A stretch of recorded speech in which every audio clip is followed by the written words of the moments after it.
Okay.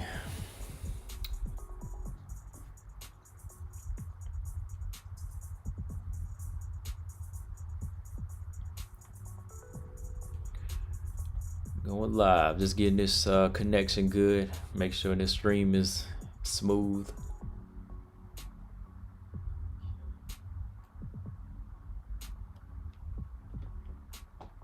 Alright, connection looks good.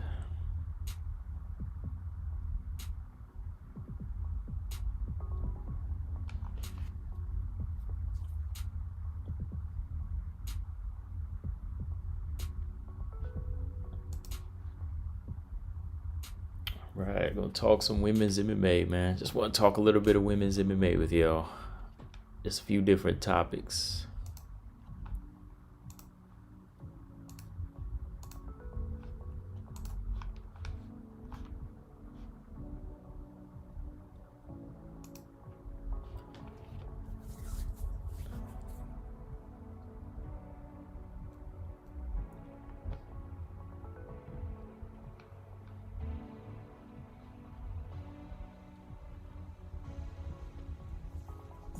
You want to talk a little bit about Claudia Gadelha versus Xiaonan.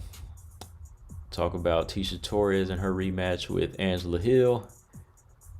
And talk a little bit about Amanda Nunes versus Megan Anderson. I just saw in the poster it says Anderson Nunes. I thought the champion's name come first. Correct me if I'm wrong. I always thought it'd be Nunes Anderson since she's the champion.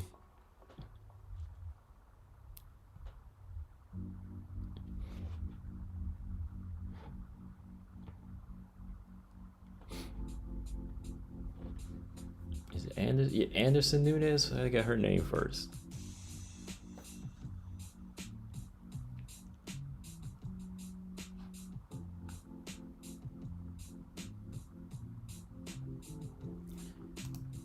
Big George, what's going on, man?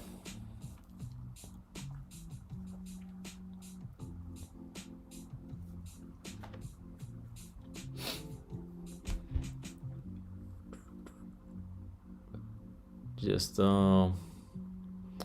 make sure the stream is smooth and get a few people in here. Then I'll start talking some women's MMA with y'all, you know.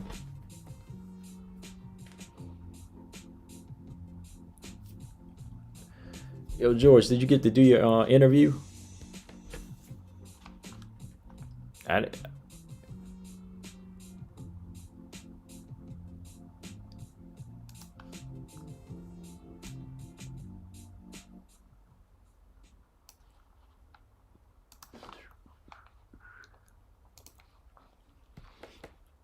Oh, McFarlane Velasquez in December. Oh, yeah, I heard. That's going to be interesting, man.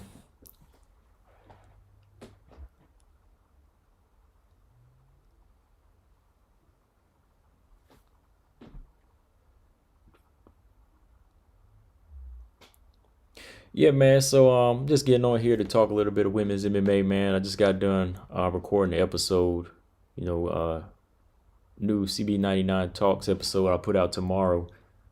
So, I just wanted to get on here in the live stream and, just chop it up a little bit.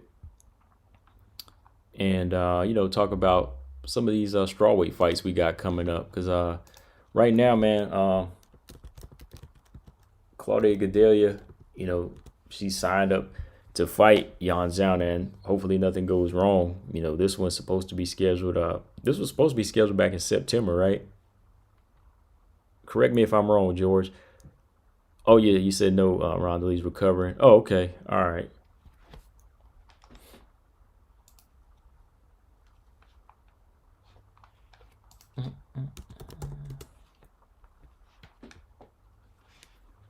Yeah, Claudia and Xiaonan, they were scheduled to fight back in September.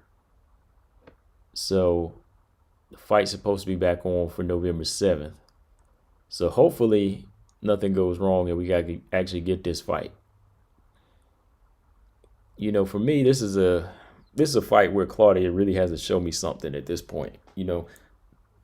I was a Claudia fan which I'm still kind of a Claudia Gadelha fan, man. You know, she's cool. She seemed cool outside of the octagon, man. But like, as far as like Claudia Gadelha, her plan of getting back into the mix or trying to get a belt, I don't know if that heart is there. I mean, y'all let me know in the chat.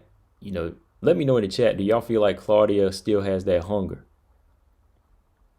I mean, because if she really had the hunger, to me, I feel like Claudia would really be trying to, you know, get with the right trainers, you know, really be working on her weaknesses. Because if anything, I've kind of seen her just hit a plateau, or I even seen her hit some downside. You know, I've seen her, you know, kind of fall a little bit. You know, I haven't seen her get any better or show too many improvements, man. Wendy Clear, what's going on, man? You said it was especially surprising to hear Claudia Gadelha say she was shocked at how strong Andrade was given. She was one of the most jacked strawweights. Yeah, man. Andrade is that strong. I mean, like Claudia Gadelha is strong, but Jessica Andrade is on another level. It's just like her center of gravity is so close to the ground, and the way she's built. You know, I think she's just stronger than a lot of women. You know, she's got them big bones too, man. So she's just on another level, man. Yeah, yeah, George. I think Claudia. I think she really did lose steam after that Andrade fight. It was like she lost something in that fight, and I had picked Claudia to win that fight. I picked Claudia to beat Jessica Andrade because I felt like she had the better IQ. Shit, boy, was I wrong. I mean, she had the goods. She definitely had the better striking. Because first of all, Claudia had the better chin. I won't say better chin, but I think Claudia had a good solid chin, and she had the stand up advantage over Jessica Andrade. I'm not saying Claudia's stand up is like great, but Claudia's stand up was better than Jessica Andrade's in that fight.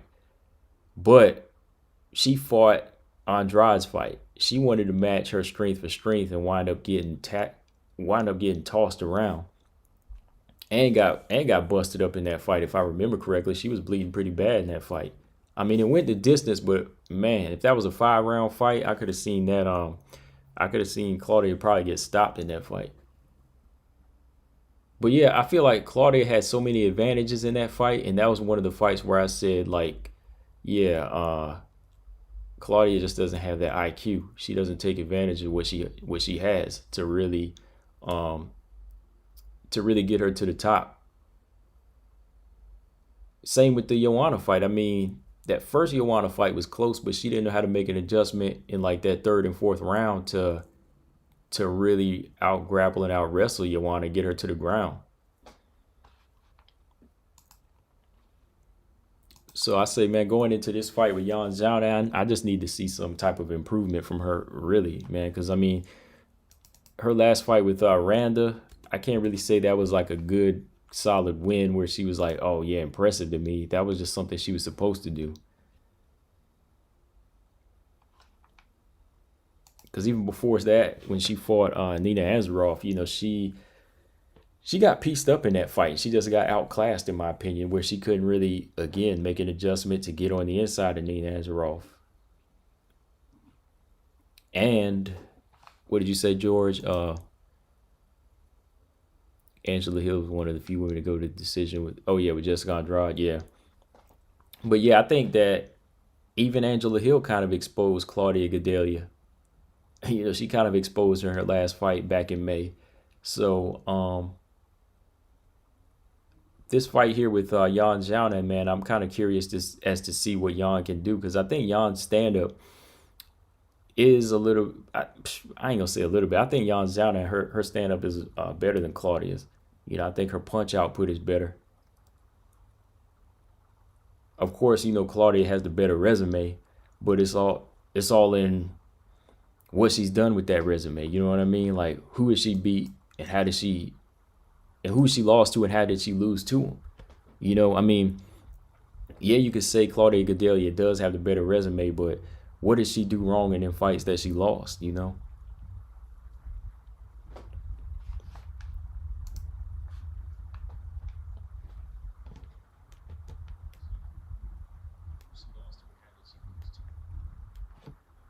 Because let's say I'm gonna look at Claudia's resume right here. Of course, he has a better resume than Jan Xiaonan, but let's start. Shit, we can start all the way here at the bottom. She got into the UFC. Oh, she had one fight in Victor. Yeah, damn.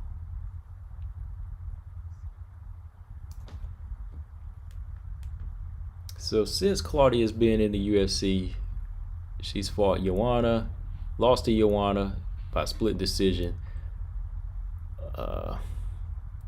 beat Jessica Aguilar,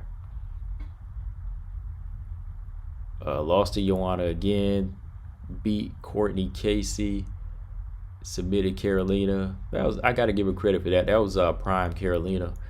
But then 3 years ago, she lost to Jessica Andrade.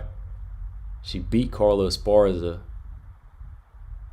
on paper, but I still think Carla beat Claudia. Lost to Nina Ansaroff, beat Randa Marcos, and again on paper beat Angela Hill, but in my opinion, Angela Hill beat her. So I mean, if you look at her resume, yes, she has a lot of good names on there, but if you look at the people she lost to, all these people that she lost to, she just wasn't on that level. You know, she fought the wrong fight because it was like she didn't use her IQ. You know, like if you go to the Joanna fights, close split decision, and she never was able to just capitalize and take Joanna to the ground and just use her physical strength. Then of course, yeah, somebody on her level is supposed to beat Carolina and Courtney Casey, but then she loses to Jessica Andrade. You know, Jessica Andrade was a fighter that she had better striking in, better footwork in my opinion, had the chin. Jessica Andrade just really drew her into a fight with her, you know, into a dog fight with her. And then Carla Esparza actually out wrestled her in my opinion, and was really out striking her, but they gave it to Claudia. And again, Angela Hill, she was putting hands on Claudia. I mean, you see that big right hand she set. Angela Hill set that big right hand up on Claudia Gadelha. Shit. I was like, she had her like step at an angle right into the right hand and she dropped her. I was like, wow. I was like, yeah. Hold on, let me check your chat. Oh, salute Derek Bailey. What's going on, man? I don't really see you too much, man. What's going on, Derek? Oh, George said Claudia spends more time on IG and OnlyFans. Oh, she got an OnlyFans? I ain't know she had an OnlyFans. I ain't wasting no money on that, but damn, I ain't know she had one. But yeah, she is on IG all the time. I mean, that's something I'm gonna talk about in another live stream. I want to talk about IG, you know, and how fighters use it. You know what I mean? Like, ain't nothing wrong with Instagram, but I want to talk about how you use it. George, sad how she lost to Hammenegger like Nina. Shoot, man, yeah. Gary Baldwin, what's going on, man? Claudia Gadelha is barely skating by right now. Yeah, man, that's what I'm saying, man. Like, that's what I'm saying, Gary. She just like she does just enough to get by. And if you do just enough to get by, you ain't never gonna be champion. You know? So that's why I'm trying to understand what's on Claudia's mind right now. Like, I could pick Claudia in this fight just because of her resume, but I think I'd be doing wrong if I did that. I mean, you got to look at Jan Xiaonan. I mean, at least I think Jan has the hunger. But at the same time, the only reason she would come up short in this fight is because of her inexperience. But if she really wants it more than Claudia, I think she could take this fight. I mean, let's look at her resume. I mean,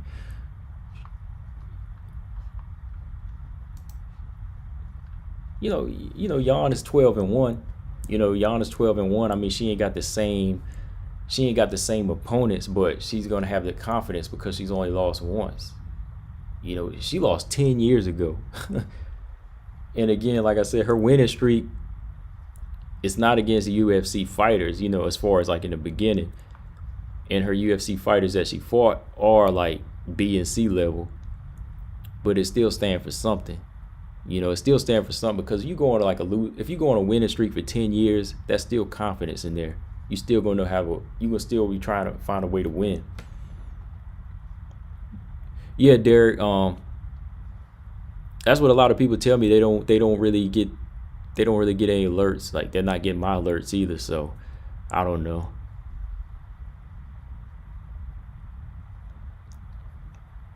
Claudia needs to retire and become a model. I'm gonna give her another chance here, man. Like if she loses to the caliber of a fighter like Yan Xiaonan, maybe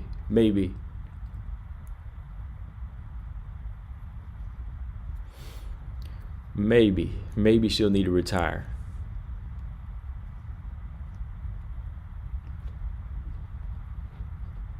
Oh, Gary, Claudia should have beat Jessica and Nina. Yeah, that's what I was saying, man.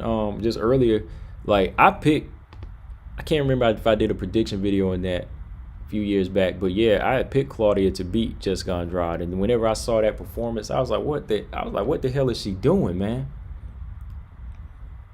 I was like, Claudia had so many opportunities in that fight to like rock Jessica just by using her hands, because like I said, Claudia has better striking game than Jessica Andrade.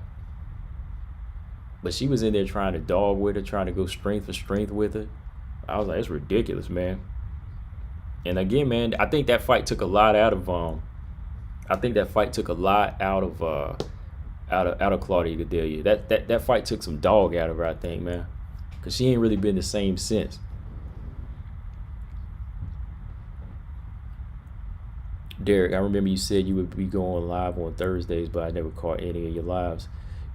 Yeah, I'll be posting like a pre-recorded show on Thursday night, and yeah, I put it up live. But yeah, for a while, like nobody was really getting it. But yeah, that's the plan. Like when I ain't too busy, like for sure from here I'm gonna be doing them on Thursdays. Like tomorrow I got one coming Thursday. But again, I doubt you get the notification.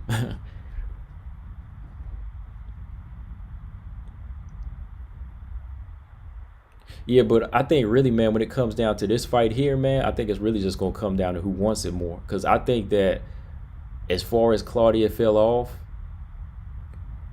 it's gonna kind of make this fight a little bit more game for Yan. I mean, we all day we could say Claudia's fought the better people, but she still lost to the better people too. You know, so that knocks her down on on a level with Yan Xiaonan. But yeah, man, let's look at the resume, man, real quick. Like, Yan's been in the UFC for about 3 years now, and she only fought 5 times in the UFC, so she's 5-0. Who is she for? Let's see. Her first fight in the UFC was Kylan Karan, which, you know, she's been kind of a career opponent that's been, you know, kind of being fed to people. You know, Karan, you know, she was kind of like one of those opponents that they just feed to people. So Yan beat her. Next, she beat Viviane Pereira, you know, who's I think is a game person. You know, I think she's in Invicta right now. Siri Kondo, you know, Siri Kondo is okay, but you know, I know that's not like the same level as of you know, some of the opponents on Claudia's level, but that's a win. Yan beat Angela Hill. And the thing, see, Yan beat Angela Hill convincing. See, Claudia, I can say Yan beat Angela Hill, but Claudia didn't beat Angela Hill. And Yan has a win over Karolina Kowalkiewicz, which that was just this past year. That was Karolina's last fight, and that was brutal. I mean, Karolina ain't the same fighter. I give Claudia more credit for that win because she had the game win from 2017. Karolina had the Karolina already faced some losses whenever Yan fought her. So yeah, that win not as significant as Claudia's. But at this point, man, I think it's really hard to say what Claudia is going to show up, because Claudia did. I ain't gonna lie. If Claudia had her moments in the fight with Angela Hill, she'll fight in that same gear, but she just don't know how to level up, man. And if Jan knows how to pull it out, knows how to work them hands and move, I think if she puts those angles on her, like, kind of like Angela Hill did, I think she could piece her up and win a 3-round decision. Hold on, what y'all got? George said Claudia don't have that hunger anymore. Yeah. Gary Baldwin and Claudia got dropped by Carla. Yeah. And she got dropped by Angela Hill. Derek Bailey. Yeah, YouTube is on some BS. Hell yeah. Yeah. Wendy Clear, sad to see sweet girls like Carolina and Claudia go downhill. I mean, yeah, it's kind of, it's their own fault. I can't really feel sorry for them. I mean, if they ain't really finding that balance to, stay dedicated, I'm not really feeling sorry for them. Like, if it's not showing on their social media to me, I mean, when every fighter spends so much time on social media doing other stuff, like just posing and doing all this, I don't want to see that. That's just me, though. I mean, like, I follow them to try to find out fight updates, but, Gary Ball, what else you say? Claudia wrestling has degraded, in my opinion. Yeah, it hadn't got better, man. It has not got better. And that's what I'm saying. Angela Hill, like, they can see through her takedowns now and, like, her wrestling. Wendy Clear, still rooting for Claudia for one more time. Right? Like I said, like, I'm not throwing her out altogether. Like, I want to see her do something. But if she loses this fight, then that's, that's on her. That's her fault, man. George, if Jan wins, she has to beat Carla to get the next title shot. Yeah. If Jan wins, yeah, she would have to fight somebody like Carla next. Carolina's done. Another fighter needs to retire. Yeah. I mean, off topic, I just saw her get married. So, and then on top of that, I remember she had the eye issues back, after that fight to Xiaonan, man. I was like, damn, girl, you better be careful.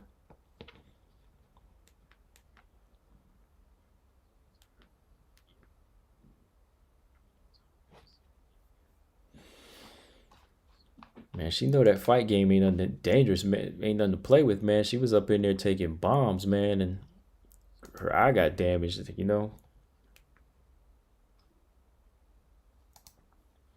But yeah, what do y'all think, man? Claudia, who do y'all got winning that fight? Claudia or Jan?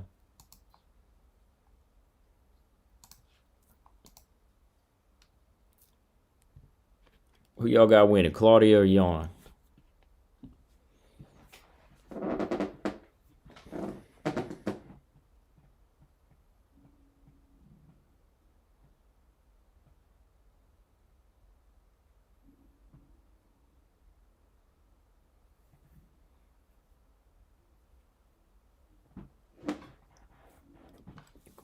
Yeah, Claudia was bloated in the Hill fight.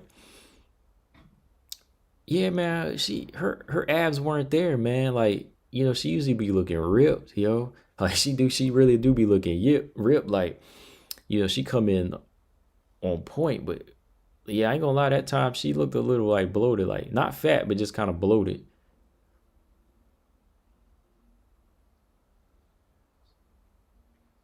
All right, George got Yawn. Wendy Clear got Yawn.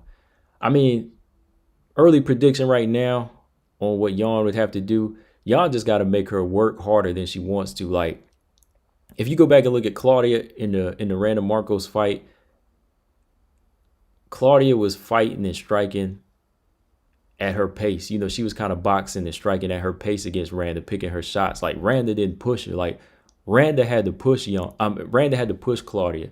Like, you got to make Claudia work, because the one thing that's questionable about Claudia is that cardio, man. Like, if you make her work hard in the first and part of the second round, I think right there, you've already kind of won, because, she's already gassed. So you got to kind of piece her up, kind of like Angela Hill did, and you got to use them feet. You got to use your footwork against against fighters like Claudia. Because see, she was kind of picking her shots and just fighting at a nice slow pace against Randa Marcos, and Randa never really pulled the trigger back. You know, you got to pull the trigger on Claudia and make her work. Your takedown defense got to be on point, because whenever she's going for those clinches, she be working, and you gotta make her gas out.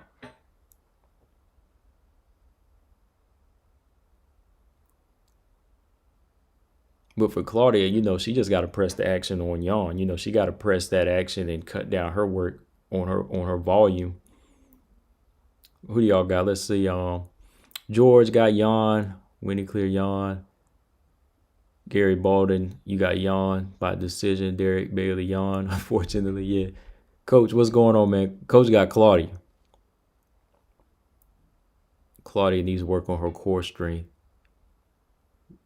Yeah, that's kind of a good point, man. Because like she's strong, but like I said, Jessica Andrade, her strength is like on another level. Her strength is on another level because she's got that core, that foundation. So that's 1 for Claudia and 4 for Yan. Yan just has to survive the first round to secure the victory. Survive and work. Coach said Yan's resume weak. Yeah, I was going over her resume, Coach. Like I said, her resume may be weak, but I think her confidence is much higher right now because she's on that 10-year winning streak. She's on a 10-year winning streak, whereas Claudia, remember this, Coach, Claudia, her resume is good, but she never improves. Claudia has not improved. Claudia got them names on there, but every time she come up against them names, she don't know what to do. Because like I said, I'm going to look at her resume right now.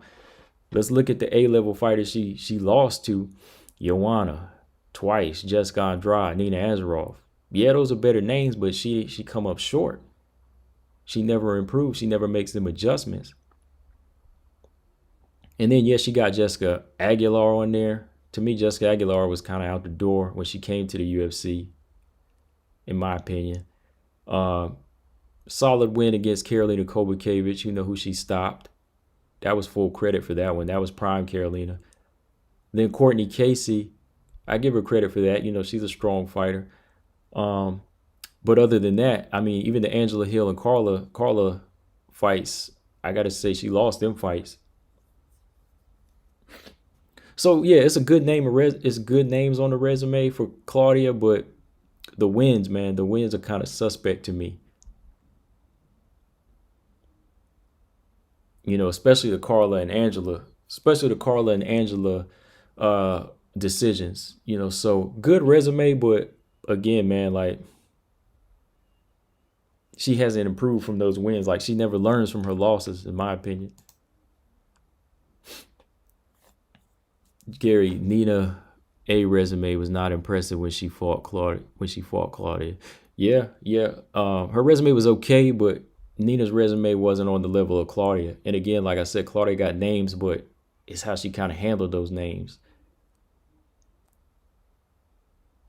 Like Jessica Andrade, her resume, that thing is top notch. That's top notch. I mean, even her losses, like she's still coming back to give you more. She never loses anything. Like Claudia, she's lost something to me along the way, even though she's in here with these big names. Like she's missing something now.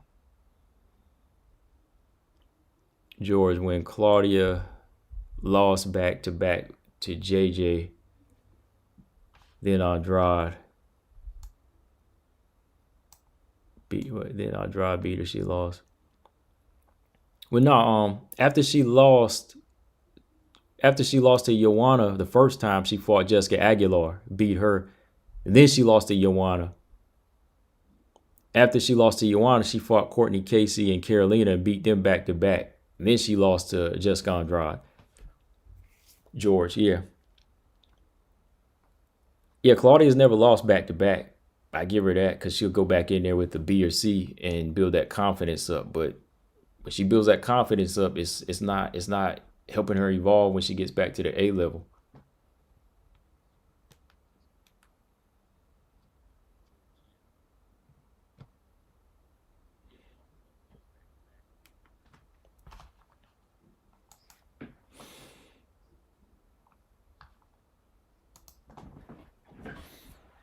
But yeah, I'm kind of interested. I'm gonna give Claudia one more chance here. I'm gonna give her one more chance here.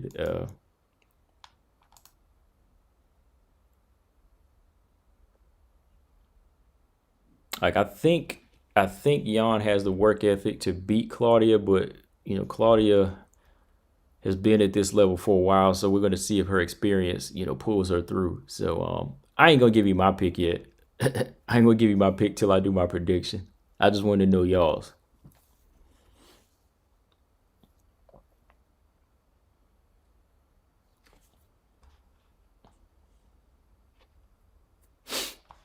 So moving on to Tisha Torres versus Angela Hill. So yeah, man. I don't know if y'all remember, Tisha Torres and Angela Hill.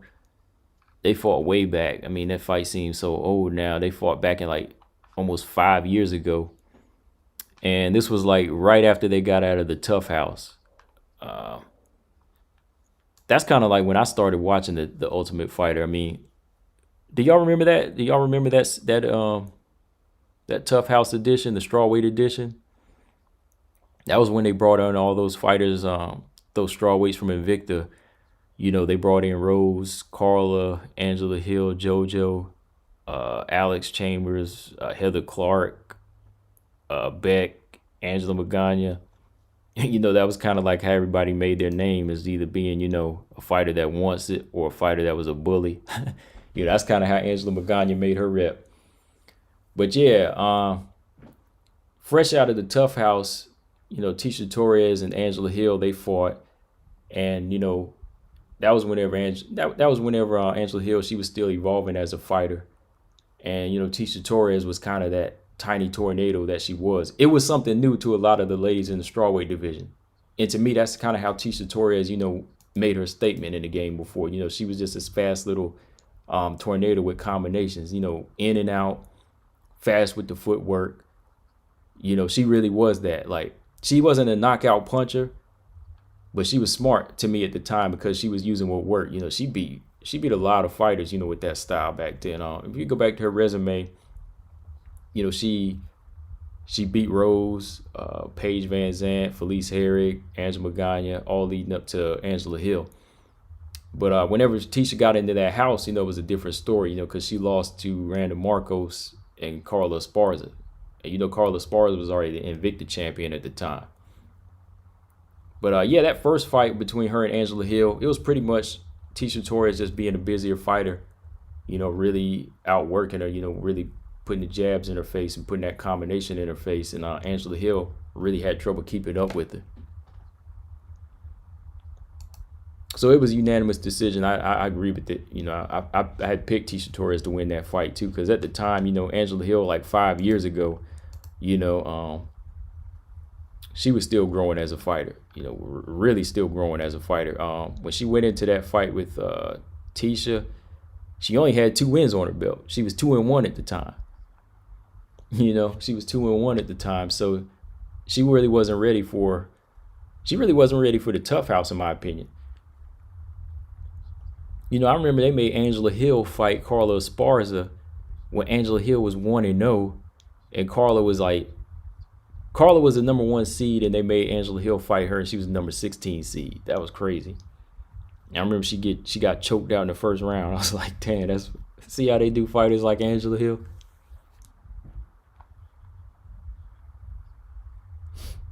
Let me check his chat real quick. Gary said he got Tisha. George, Angela needs to win. Oh, you missed it. Yeah, that was a good season. And yeah, a lot of them women still are in the UFC because that was a good season. There were a lot of good women in there. Angela needs to improve her stamina. Yeah, definitely. But yeah, I think in that fight, the first fight, it was just Tisha Torres being her, just using the speed and combinations that would work Angela Hill. And at the time, like I said, Angela Hill hasn't really settled into her striking. But I think now, both fighters, they kind of grew in different directions. I think they went in different directions, in my opinion. I think Angela Hill, I actually think Angela Hill showed more improvement. And it might just be because of resume, because Tisha Torres has fought the better fighters, but you see she's went on a 5-fight losing streak with that. Tisha Torres, I couldn't believe she lost 5 in a row. She was a fighter I felt like had it, but it really takes a lot. When the more and more you move up that UFC ladder, you got to evolve. And I think a lot of people started figuring out how to time her style. And that's why I say Tisha Torres, Tornado, it was new to a lot of these women. That she was coming in there with fast hands, outworking you, and she was just gone. She'd slip and move. You try to take her down, she's so low to the ground that she's out of there. Her takedown defense was her speed. But the more and more she moved up the ladder, I think more and more fighters just kind of figured that style out. And, that's how she lost her first fight in a rematch to Rose Namajunas. And after Rose Namajunas, she fought, I want to say Beck. I remember she fought Beck, and she fought Michelle Waterson. But since then, she went on a 4-fight losing streak. Matter of fact, let me pull up her resume real quick. Hold on.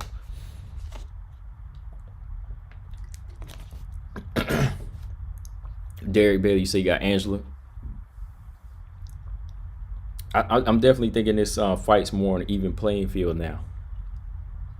Gary said Tisha's fought champions. Yeah.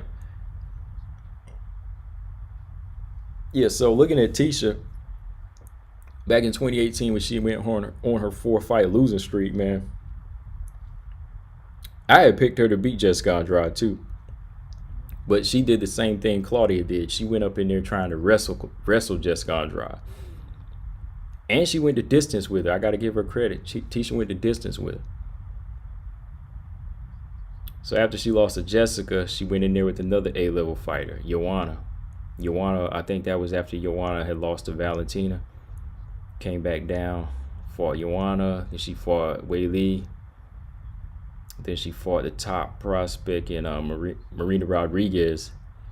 So, yeah, these were all fighters that could really stop that tiny tornado style. They could really time her and use their strength.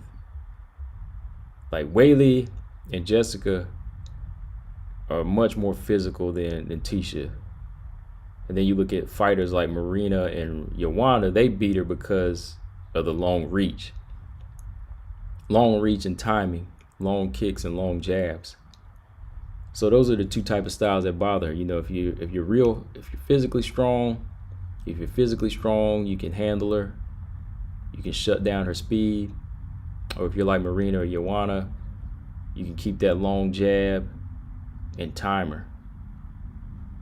So those are the two things I think Angela Hill's going to need in this fight. She's going to have to be physical, or she's going to have to use her jab. She's going to have to pick her shots and keep Tisha Torres off of her. Let's see.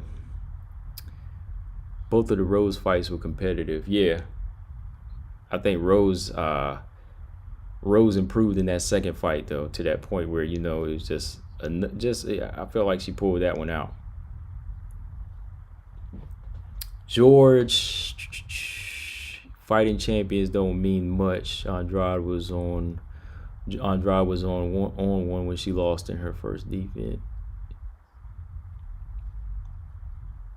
Yeah.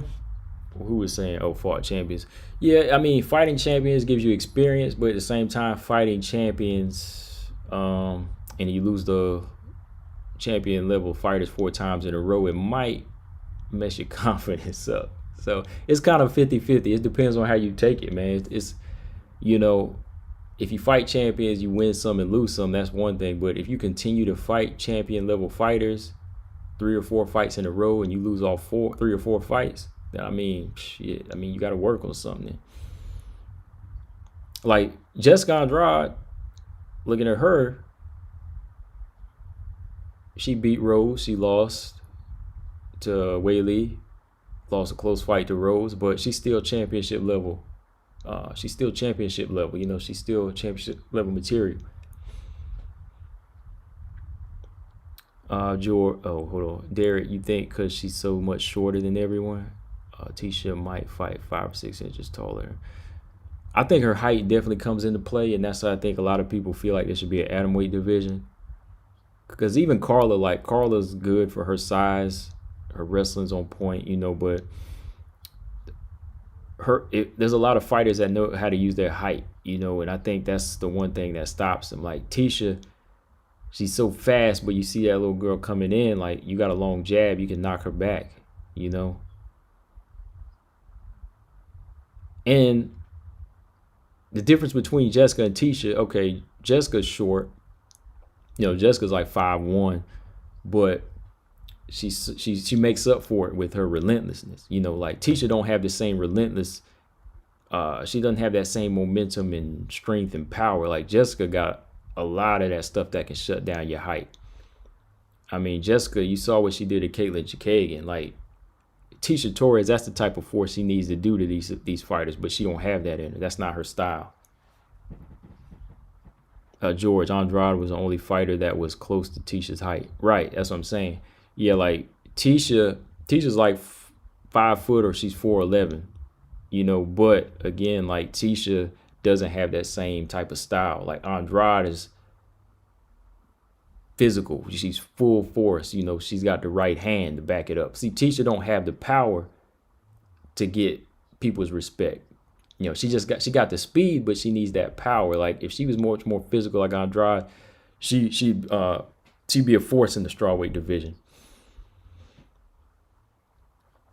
Gary Baldwin, Andrade is still a Hall of Famer. Yep, she has more performance bonuses than any other female UFC fighter, any other female UFC history. Yeah. She definitely is, man. I mean, her resume speaks for itself. George, Tisha, Michelle, Hannah, Loma need to be stars in the atomweight division. Tisha's 5'1". Is she? They had her listed at.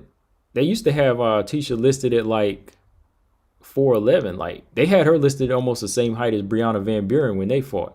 Because Brianna Van Buren is like 4'11". I want to say. Hold on. I have to look at this real quick because Brianna Van Buren is 4'11". And I remember on that night they had her listed at 5 foot. They had her like 5 foot. But okay, one site says Tisha's 5'1".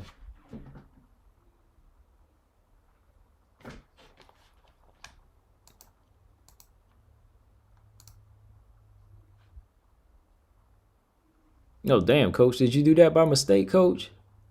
Did you time Derek out by mistake?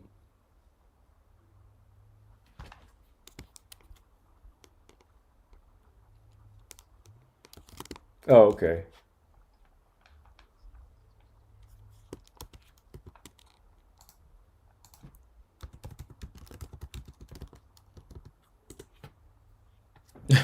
He said, "There, my bad." He put his butt drop. He timed him out by mistake. All right. It's all good. Yeah, man. Yeah. So, what was I talking about? We were talking about Andrade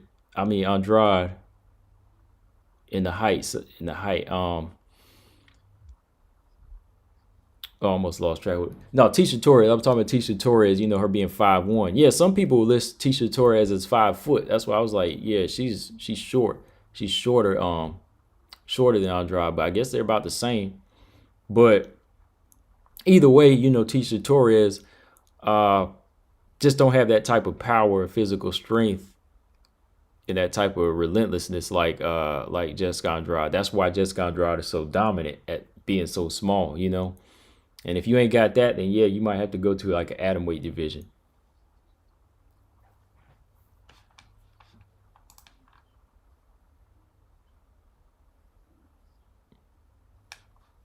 But yeah, looking at Angela Hill, like how much improvement has Angela Hill made?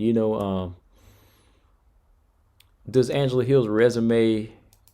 Well, I don't think her resume is as good as Tisha Torres, but do you think the fighter she's been fighting has improved her enough to beat Tisha Torres at this point?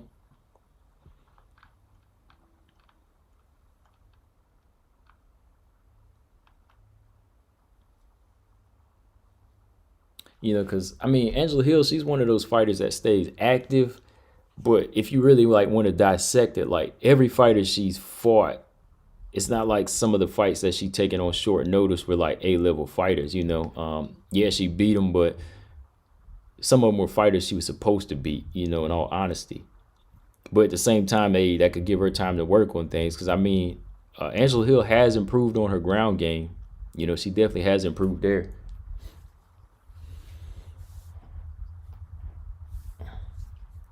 But let's see, Angela Hill. Let's look at Angela Hill, man. Since her loss to Tisha Torres, first loss, she went off to fight Rose Namajunas, and man, Rose choked her out in the first round, and that was the fight that got her cut from the UFC. That's why I was trying to remember. Somebody choked her out, and she got cut after that. So when Angela Hill went 1-2, they got her up out of there. You see how they do fighters like Angela Hill.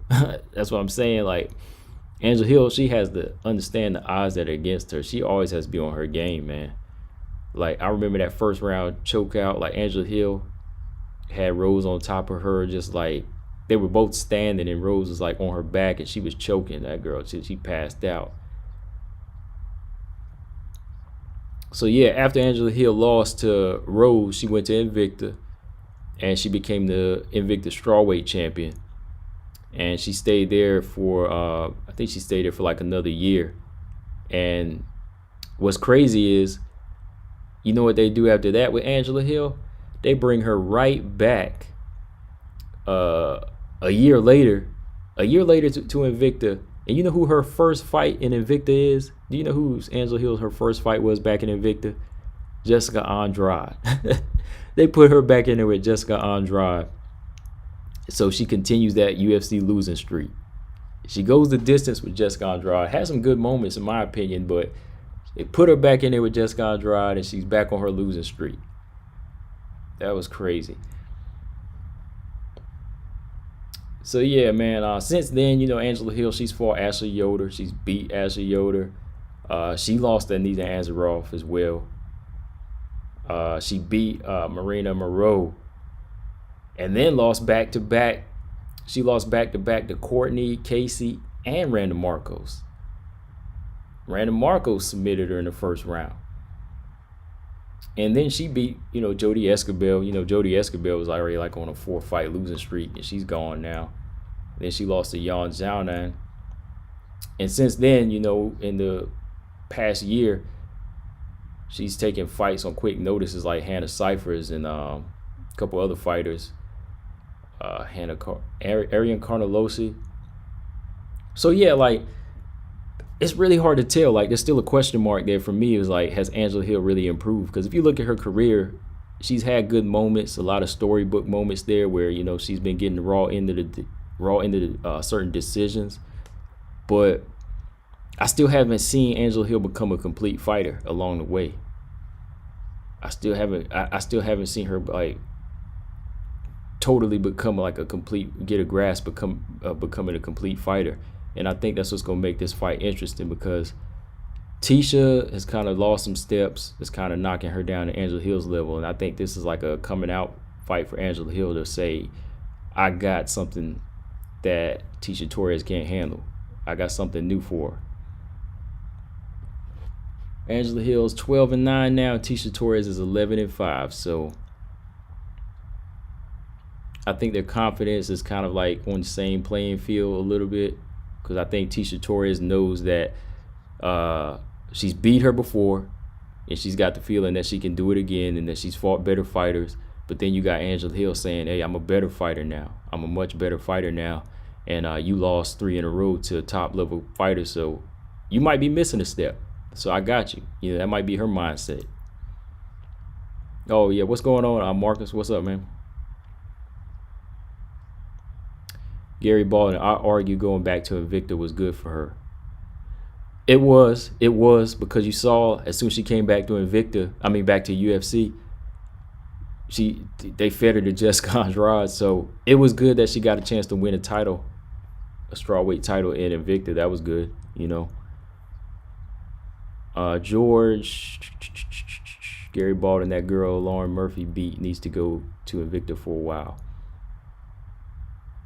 Oh, Lilia Shakarova.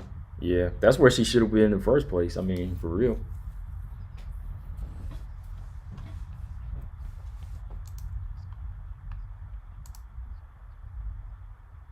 So yeah, man, I think for this fight, it's really I picked Tisha Torres to win the first fight, but this one I'm gonna say is 50-50 now. Because I think there's just a lot of there've been so many changes now with these two fighters. Um, at least Angela Hill got a chance to hold a strap in one organization. I'm still trying to see Tisha Torres make the right improvements. Tisha looked good against Brianna Van Buren, but Brianna Van Buren, let's be honest, she's not a Jessica Andrade or Joanna. I mean, she did look good in that fight. Don't get me wrong. She was landing some good body kicks. Her offense looked a lot better. She was really sitting down on her kicks now. And Tisha does look stronger. But I think Angela Hill, like Gary said, she really got to work on her stamina. Got to mix it up more. I mean, her striking selection is nice sometimes, but I think Angela Hill needs to sit down on her punches. And I really don't say this all the time, but fighters like Angela Hill, they have to train to knock people out. They have to train to finish people. So she really needs to, bite down and become a grappler, in my opinion, because you got to finish people. Angela Hill, being the fighter that she is, being the black woman in the UFC, she's going to have to start knocking people out and finishing people, or she's going to stay on the wrong end of decisions the rest of her career. Or like George said there, has to win or they'll cut her. Yeah, or they'll cut her.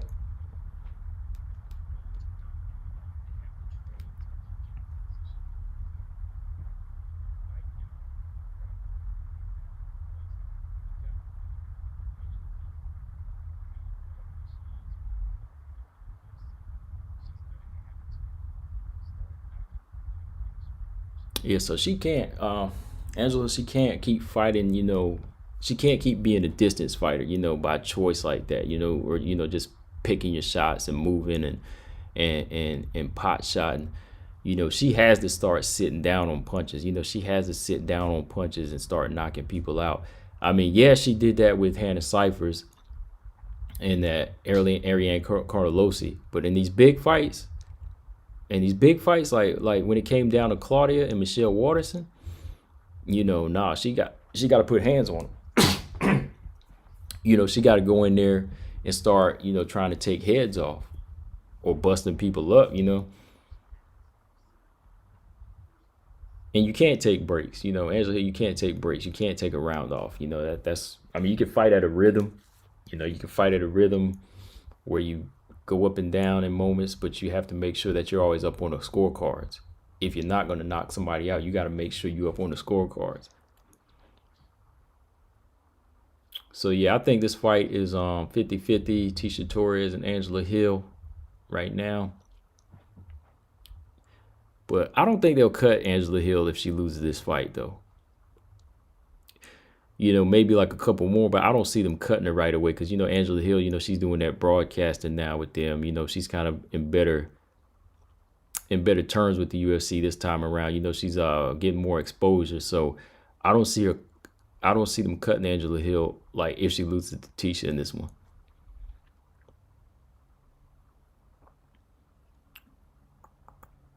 But yeah, before I jump to the last topic, who did y'all have, Tisha or Angela?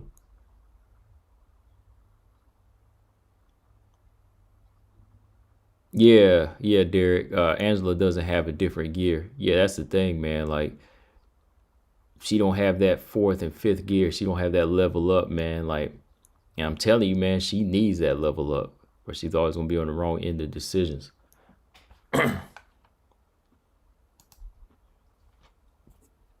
So yeah, Angela or Tisha?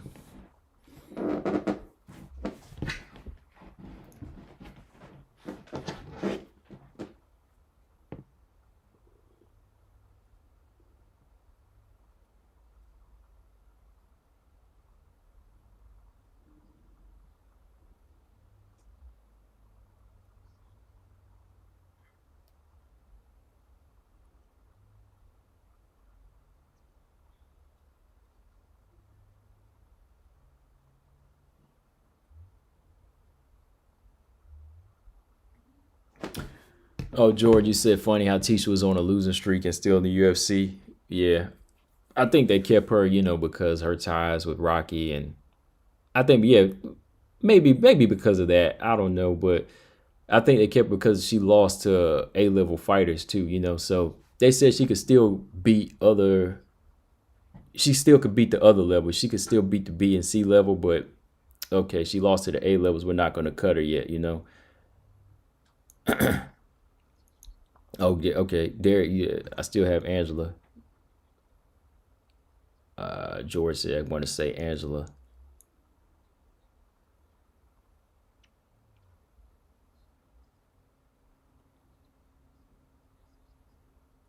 Yeah, I think momentum does kind of favor Angela right now.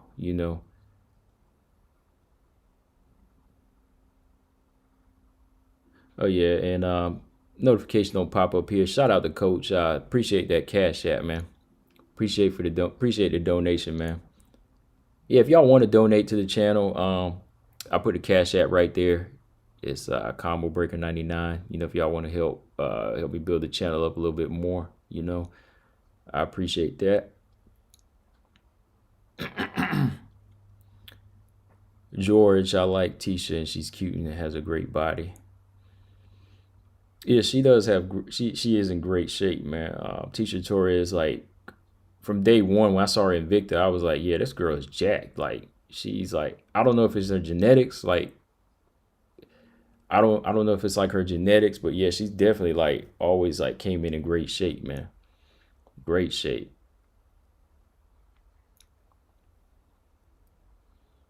Yeah, appreciate that, Coach. Yeah, thanks for hitting me up on that Cash App. Like I said, yeah, and appreciate Robert. Hey, what's going on, Robert Henry? Yeah, salute Robert Henry. Yeah, Savage. He had donated last stream too. I appreciate that, man.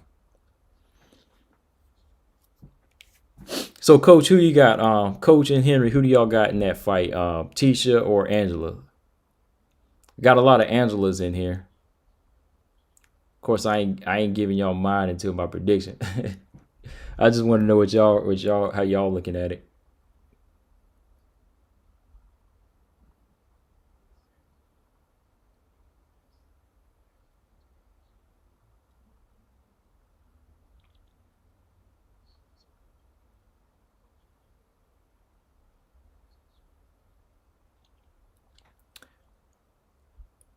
George, she's on my list for the most genetically gifted. Yeah, yeah, she's definitely like in the best shape I've seen at a has one of the nicest shapes in women's MMA.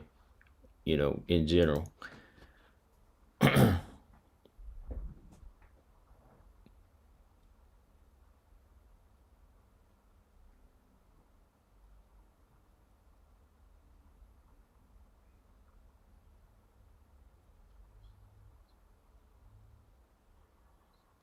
Hey George, George, thank you for the donation. My Muscle Talk Mondays. Do you have a cash app too, George? How you donate to that? I'll donate to that, man.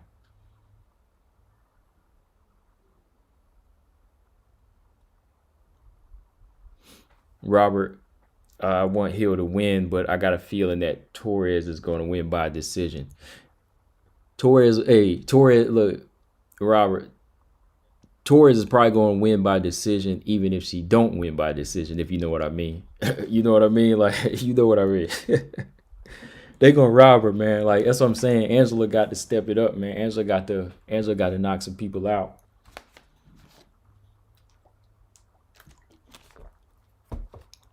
Angela got to start like submitting some people. You're knocking some people out here, man.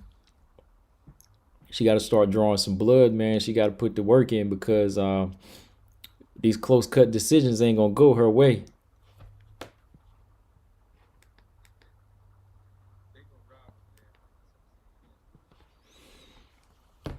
She go Tisha Torres. Well, not Tisha, but the judge is gonna throw them ski masks on, man, and they're gonna be like, stick them up, stick them up.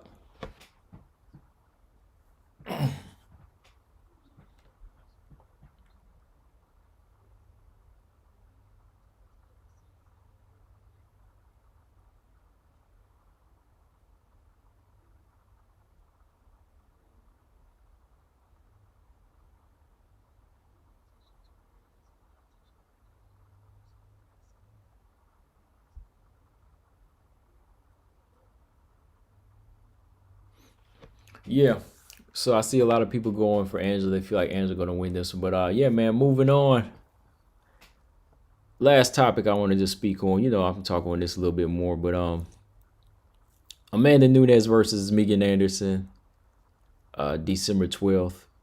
And I ain't really breaking nothing down right now. I just want to talk about these fighters in general.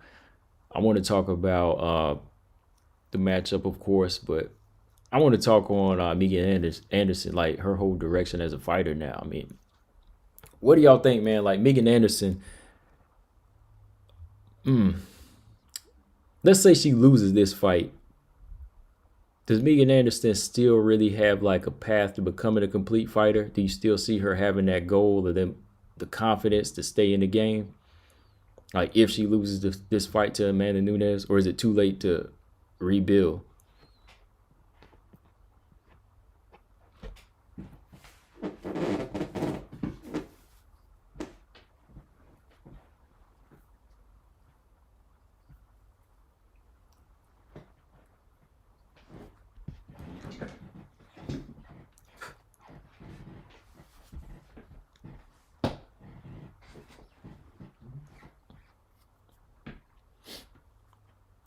So yeah, man, Megan Anderson was Amanda Nunes versus Megan Anderson. I mean, like it's the only real fight we could make in this featherweight division, right? So I mean, we can't really get mad at it. We can't really get excited for it either, because we knew this fight was coming.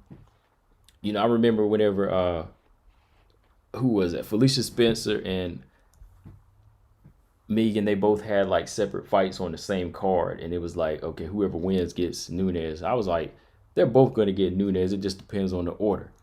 Felicia Spencer, she winds up getting the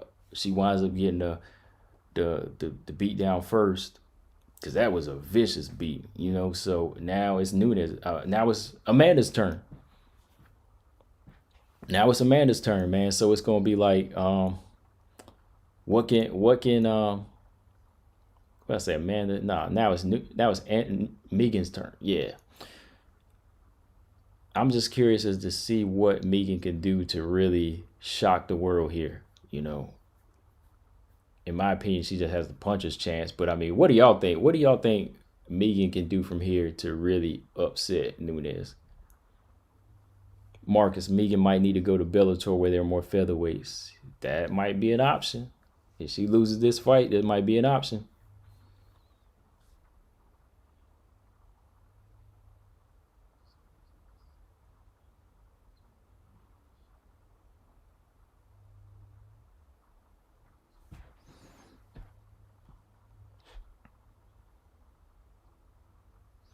Robert, Megan needs a miracle. She needs to become a greater fighter than she's been in her whole life. And the thing is, man, like she was on that path, I think.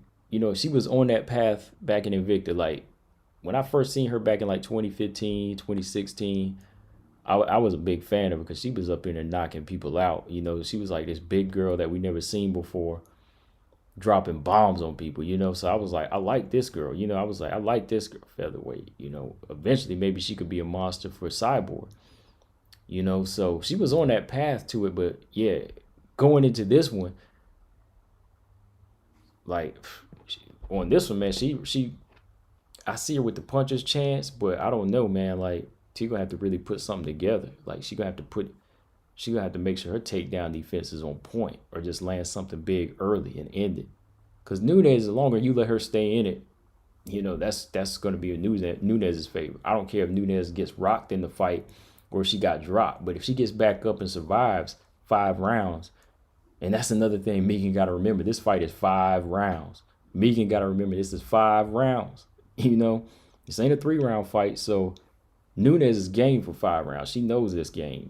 So somebody like Anderson, she gonna have to go in there and make sure she can set something up big and look for the knockout. George says she's gonna let Amanda gas out. She's gonna try. That's her plan. I think that's her plan. That's her plan to try to let her gas out, but all the while you got to keep her off.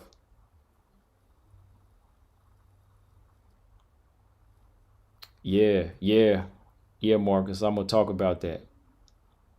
I'm gonna talk about that, Marcus. Alima Lay McFarland. I'm gonna talk about that later. Yeah, and Velasquez. Yeah.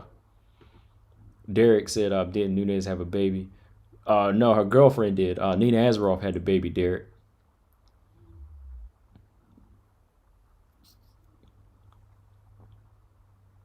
There it goes. There go my streaming. It's starting to get. It's struggling to stay smooth. It usually does that after like an hour.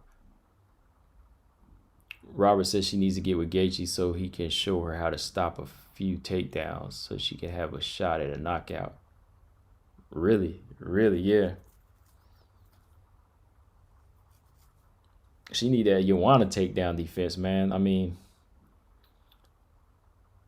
or work with somebody like Volkov. Somebody with like height that knows how to like be dominant with their height. And stay on their feet.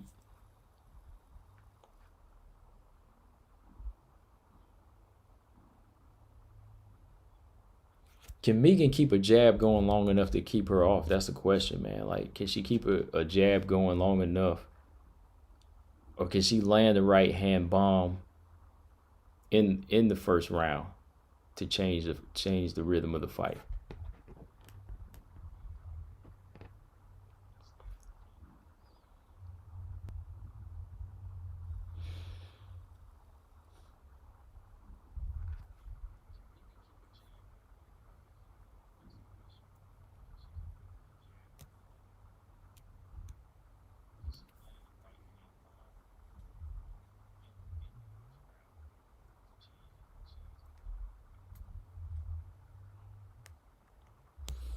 What you say, Robert? I wonder has Megan's gas tank improved, especially on the ground. Most of Megan's fights don't go too long, so it's hard to say what her endurance level is actually at.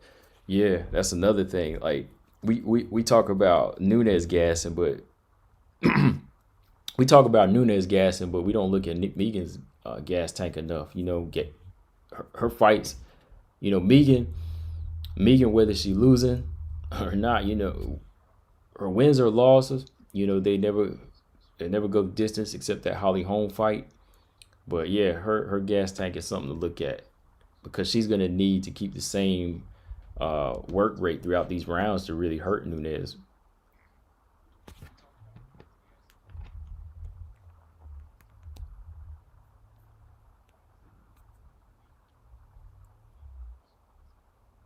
Yeah, can she keep up with that pace like Jermaine did? Jermaine even on the ground was still trying. She got a couple good kicks in on Amanda Nunes, a couple good knees even in the later rounds, but she was still like game to me. Where she could still had that puncher's chance or something.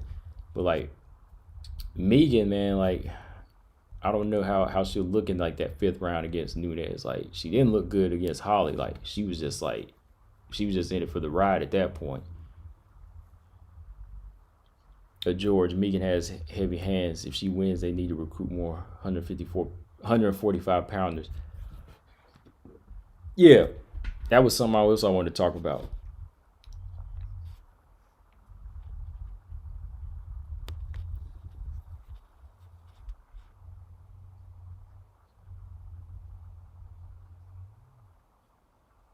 Yeah, definitely though, man. Like I want to know what type of endurance, like the type of stamina Megan Anderson has to be able to withstand 5 rounds with Amanda Nunes, man. Because I hope she's not just dependent on one hitter quitter. I mean, from the outside looking in, we say that, we say that, but I mean, she has to have another gear.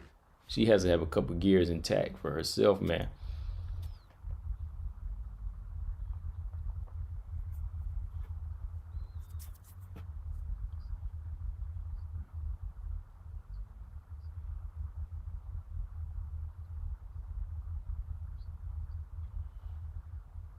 And I know overall, like, I think Megan Anderson, her dedication to her striking is a little bit more, I say it's a little bit more seasoned and polished than Nunes in some ways because, she's always setting her feet. She's always setting up the knockout because that's what she does. Nunes doesn't completely depend on knocking people out all the time. She has different gears, but that's Megan's bread and butter, just to go in and knock you out. So Nunes, I know her game plan is gonna go straight in. She's not gonna want to stay standing, but it's gonna be up to It's gonna be up to It's gonna be up to Megan to keep it moving long enough where she can home in with a couple of good shots. And she got to do it early. She got to be able to land something big in the first couple rounds. But I think that, what do y'all think, man? Do y'all think you think she has enough power to knock Nunes out with the one hand, or maybe drop her and then finish her if she catches her in that first round? Or do you think Nunes can withstand the power like she did in that Cyborg fight? What Cyborg didn't hit her with a full-on flush shot. It was a good shot that kind of woke her up, but I don't know if it was like a full-on power shot though.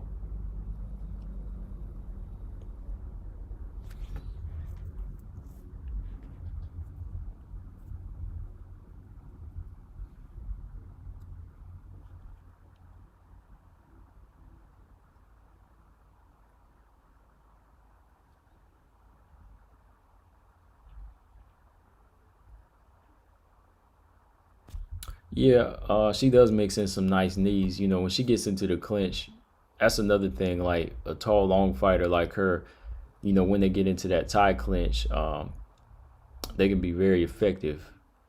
Like, how Caitlin Kagan most recently, she had her good moments against Jessica Andrade in the clinch. If you go back and look at the clinch work a little bit, when she started landing some knees to the body, Jessica looked a little uncomfortable. So Megan has that same type of frame where if she can close in after landing a big shot, she could start landing some knees to the body. That'd be good. Thing is, though, it's just like if Holly was able to take Megan to the ground with such ease, I could just see Nunes doing that too. Megan got to use her height and reach to keep the distance. Yeah, but she gonna have to get some respect on them shots. Put some respect on them shots.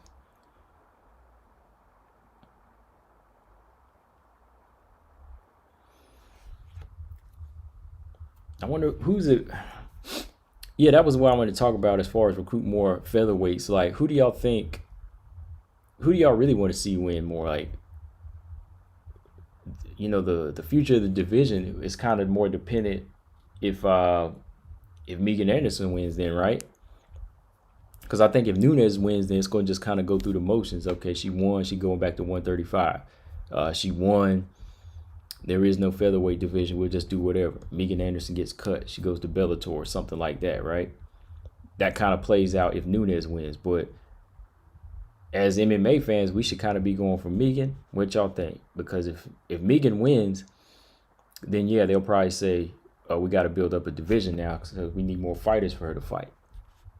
I mean, that's kind of why they recruited Danielle Wolf, which again, still not a good UFC recruit in my opinion.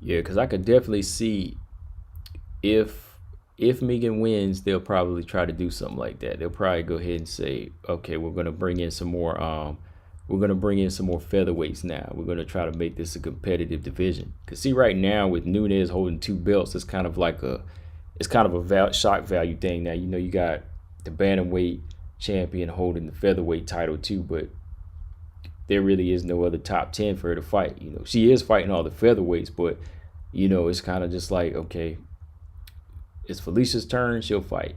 If it's Megan's turn, she'll fight. It's not organized yet. I mean, if you go to their website, if you go to the UFC website, you'll see bantamweight top 15, then you just see featherweight Nunes holding the belt. That's all you see. You don't even see like Megan and Felicia. Zara Ferrer dos Santos. You don't see none of them ranked in any type of position, which kind of makes it funny. Robert said, I think Amanda's takedowns are going to be the hardest thing to overcome. Nunes had an awesome trip slam against Spencer. Yeah, where she power slammed her with one. And I mean, Spencer's more of a grappler. Yeah. Yeah, that kind of showed you like how how much more polished Nunes grappling is. Where Spencer, she has good grappling, but it's still a little bit more based off of her just being a rough and rugged dog. Where somebody Nunes can just say, okay, I can do this simple little move and I'll take you down. It's like that. Kind of use your weight against you. Oh, Marcus, too bad we don't see Megan winning. You crazy. Yeah, yeah. I mean, really, right? Because, I mean, all of those points, like Robert just said there, like the points we've been making, yeah, like Nunes is just too good. But if Megan was to be calculated enough to land something big and get her out of there, it would kind of shake it up. It would kind of shake up the featherweights. Then they would have to actually create maybe a top 15 somehow.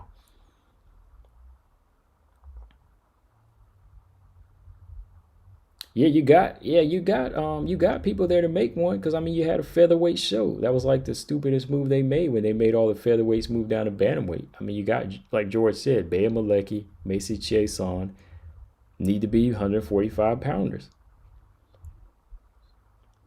because Macy is a damn featherweight. The girl had power and strength at featherweight. That was a fight I used to want to see. I wanted to see Macy and Megan throw down. Man, that would have been a good fight. Though I think Megan probably would have overpowered her, but that would have been a good matchup. I mean, if Leah Letson ever comes back, she'll be in there.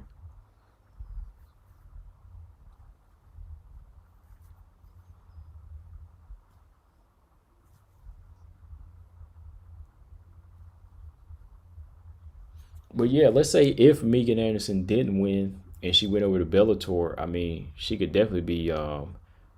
uh she could definitely make some nice moves over there, make some nice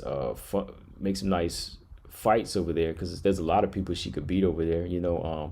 She already holds a win over what's her name, Amber Lebrock, from Invicta. She fought her back way back in Invicta. That was a win.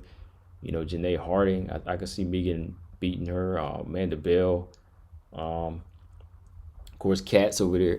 Her old rival Kat's over there. So I could see Megan Anderson being dominant all up to the point where she gets to Chris Cyborg.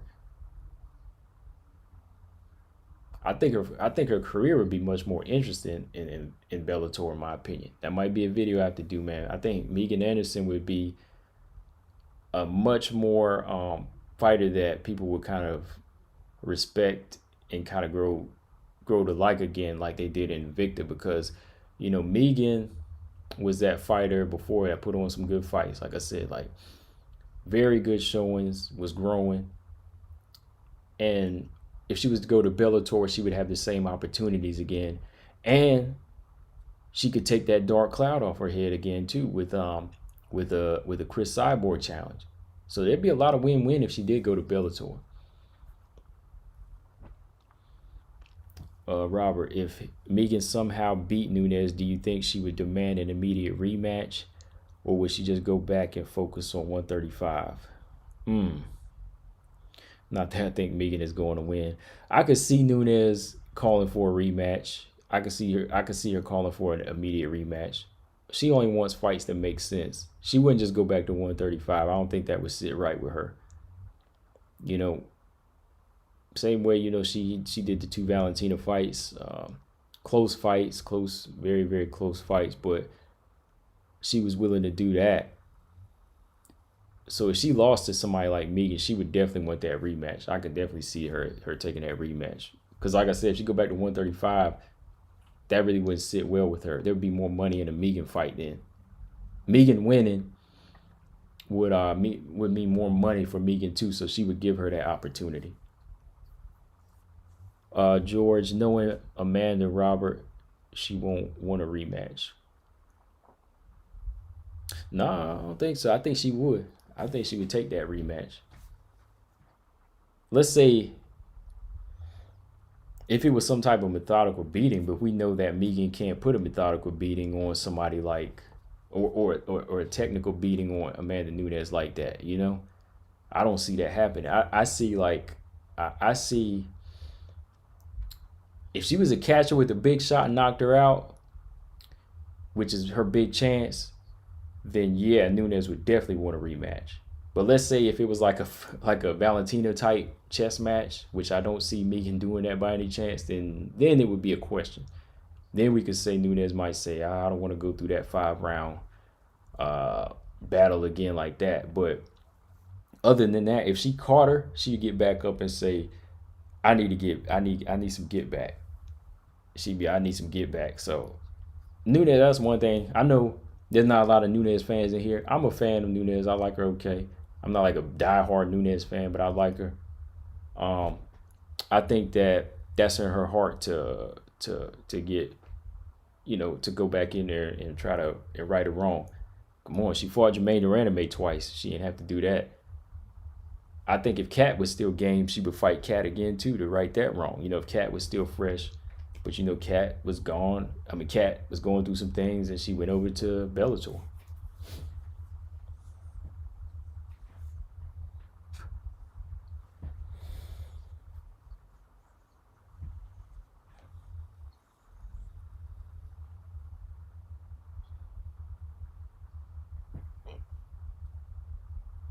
I don't know though. What do y'all think though? Do y'all think like Nunes? I know we make Megan Anderson sound so deadly on the feet, but do you think Nunes could outstrike her in any rounds? Do you think she could outwork her on her feet? Do you do you think that? Do you think Nunes could out jab or keep the fight standing and win? Or do you think she has to take it to the ground? Because that kind of makes us question Nunes' greatness. Then just a little bit, huh? Like her all around completeness as a fighter. A little bit. I don't know. Maybe not. Maybe it's just saying you got to use your strength over your weakness, right?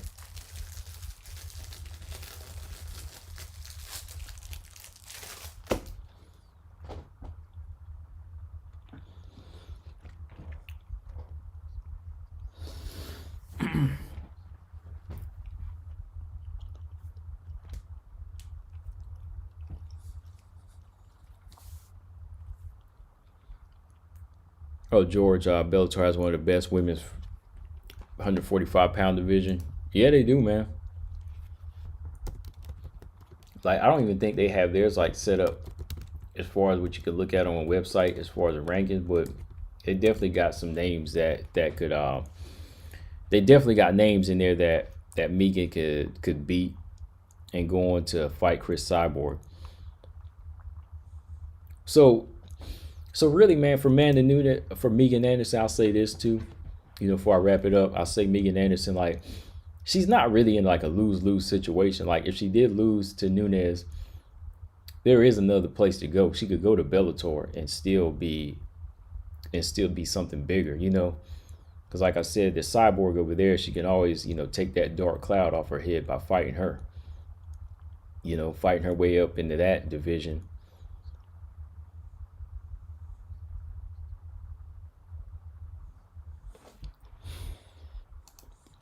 I hope Megan's camp has been working on her BJJ and throwing in some Muay Thai. Yeah, her Thai clinches can be kind of deadly because she's got those knees, man. Like she's a very, very powerful fighter, but I think her balance is still one of the things that can kind of confuse her sometimes in fights. Sometimes shorter fighters they know how to tangle up fighters' limbs, like how Holly Holm did her when she got her to the ground. Like she would really know how to get her tied up off balance. Robert, if Valentina had to use her ground game to beat Amanda instead of striking, I wouldn't judge, so I'm not judging Amanda Nunes for it. Okay, yeah. All right, yeah, that's what I wanted to know. I wanted to know if that's how y'all feel. Like, yeah, that's what it's all about, right?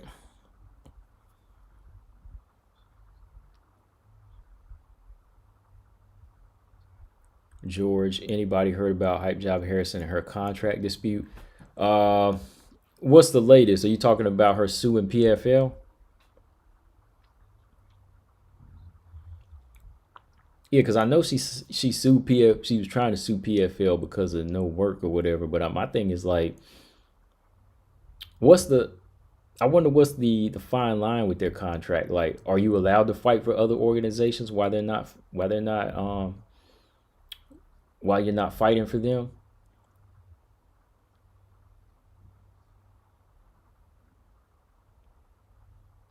Because that I could kind of understand. Like, well, that means Harrison should have read her contract. You know what I mean? Like, Harrison should probably read her contract. Was like, yo, if y'all aren't putting on any fights, am I allowed to fight for somebody else?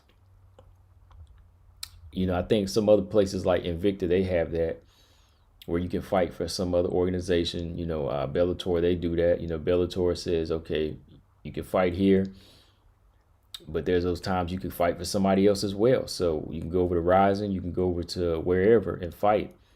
So my thing is like, maybe Harrison should have been checking the ink, because if her contract is like that, then damn, she's stuck for a little bit.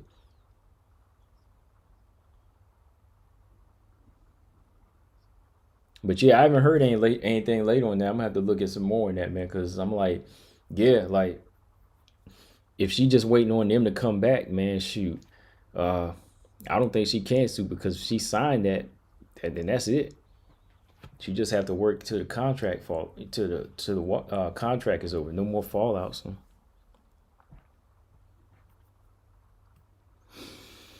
Does LFA have a 145-pound division? I know they have. Haven't been looking like they haven't been putting on too many fights there. They mostly been doing like flyweights and strawweights. So I don't think so. Like they don't have anything too solid. I mean, they just do like strawweights. What's her name? Vanessa Demopoulos. She has the strawweight title right now, and they got some flyweights in there. Matter of fact, hold on.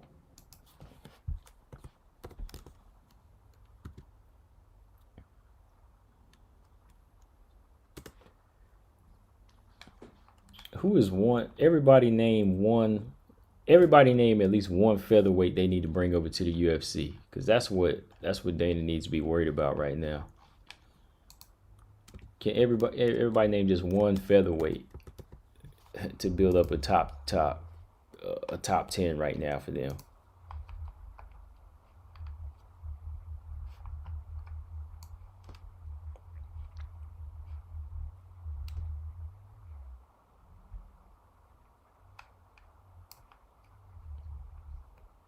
Yeah, George. Yeah. There's no featherweight division. They only focus, like I said, on strawweight, flyweight, and some bantamweights. No featherweight division over there at LFA at all.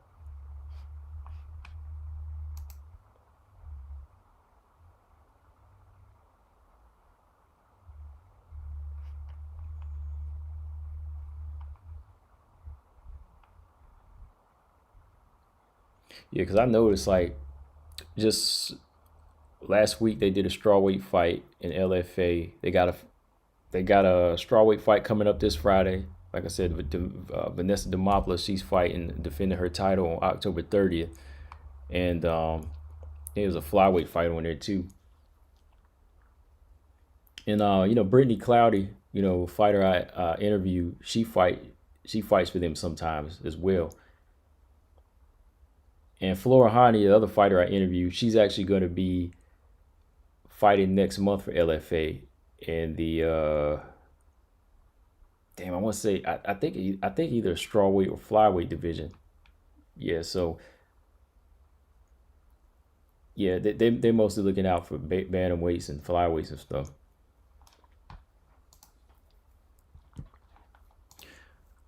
Yeah, Pam Bam. That's one of the fighters they need to go ahead and bring over there.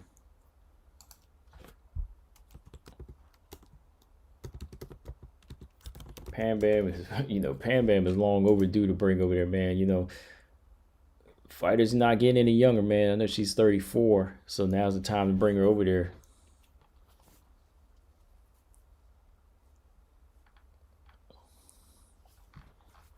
And need some legit featherweights over there, man.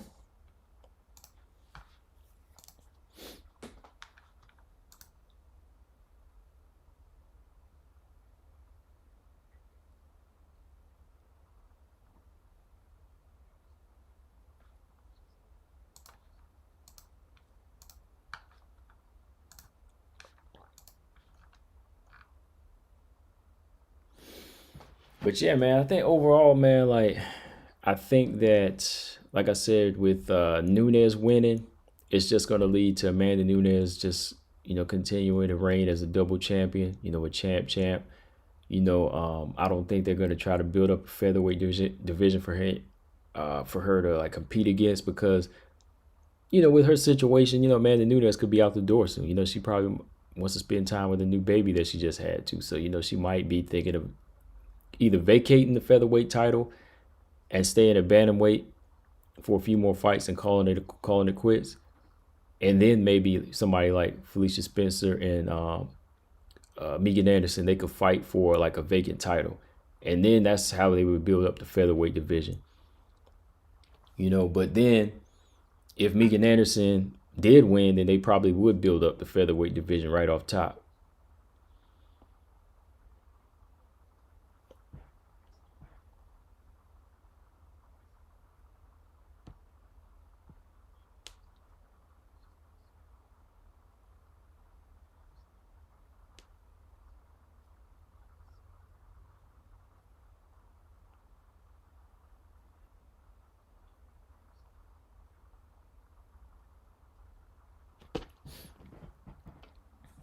But bottom line, man, if they wanna have a belt, a featherweight belt, they really need to, just bring in more featherweights over to the UFC.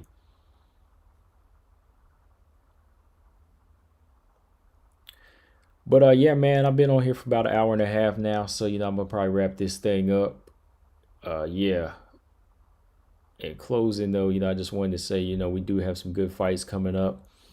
I want to know where Claudia stands right now. I want to go here and see her get this fight on with Xiaonan. I want to see where Tisha Torres and Angela Hill they stand. I want to see what Angela Hill, what type of improvement she can make. What Angela Hill is going to show up because she can't keep taking these fights to decisions. Unless she's going to really be dominant. And Nunes Anderson, but December 12th. I want to see who else is going to be on this card. I think I named one other fight I talked about one fight that was going to be on there. Maybe crossing my mind right now, but yeah, man. Before I wrap it up, was there anything else you wanted to talk about? Real quick, wrap up. Any other fights that's coming out that y'all want to talk about real quick? I know that Lima Lay McFarland, Juliana Velasquez, that's gonna be interesting, man. That's the fight I was looking forward to the most for Alima Lay McFarland.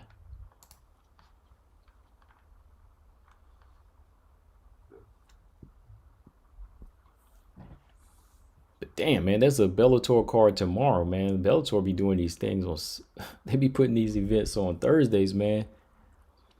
I guess they don't want to compete with the UFC, but damn, man, like, are people watching these? Are people catching these Bellator events on Thursdays? There's Bellator 250 coming up on October 20th, and I know that what's her name, Vita Arteaga's on there, and Yanez is on there. And I didn't really know her by name at first, Arteaga, but they call her Ortega. But when I seen her, I was like, yeah, I remember her. She submitted Denise Killhouse. Yeah, Vita Arteaga, whatever it is. That girl is a little monster in there, boy. She be coming at you with pressure. Yeah, so I think that that's gonna be an interesting fight. Who's she fighting again? Let me see. Vita Arteaga, Desiree Yanez. Desiree, yes, first name. Okay. Yeah, yeah. How about Artiaga and Yanez? I think that's what fight's gonna be interesting, George. I went back and said, oh yeah, I remember her. That girl's got like very good, very good pressure that she'll put on fighters, man. Like I want to see if Yanez can, stop her with the jab or keep her back with the power. Cause Denise Killholtz, man, like she could not hurt Artiaga in that fight. Like that's how tough she is, man. Like Killholtz was landing some big bombs on her, man, but she just kept coming straight in for the clinch, man. This girl goes in there. So it's gonna be. I think it's gonna be a kind of a. I think it's gonna be an explosive fight, George. Cedric, see what's going on. Talk about Lauren Murphy, Cynthia Calvillo. What's next for her? Well, Lauren Murphy, her latest, at the post fight after beating what is her name, Shakarova, at Shakarova. After Lauren Murphy beat Shakarova, she said that she would be willing to fight Andrade next if she had to, and she also respected Andrade. So I give Lauren Murphy that. I said because I like Lauren Murphy. All right, I'm a fan of her as a fighter. But Lauren Murphy did say that if she had to go through Jessica Andrade to get a title shot, she would. And Cynthia Calvillo, I saw her on Instagram. She's back to look like she's back to training. So I guess she's 100%. So hopefully Lauren Murphy, Cynthia Calvillo can happen, or Lauren Murphy versus Jessica Andrade. And what else you said? What's next for Jinyu Frey? I don't know, man. Jinyu Frey really need to be an atomweight, in my opinion, because them bringing her over to the UFC in the strawweight division with these killers, man. I don't know, man. I don't know if she can handle that, man, because she's already faced back-to-back losses. Loma Labutni and Kay Hansen, and these ain't even A-level strawweights. These ain't even A-level strawweights, man. So we're gonna see what's next for her. And I like Jinyu Frey too. George, Bellator has to be on Thursdays. Yeah, yeah, it does, man. I guess it does. All right, Cedric. Jillian Robertson needs a title shot. She's good. She needs a little bit more work. I think she needs a little bit more work. She needs some top 10 fighters. She hadn't fought no top 10 fighters yet. She just fought. No, well, Paulina Botello wasn't a ranked opponent, so she hasn't fought a ranked opponent yet. Besides Macy Barber, right? Yeah. And what's next for Claudia Gadelha? Claudia Gadelha is fighting Xiaonan November 7th.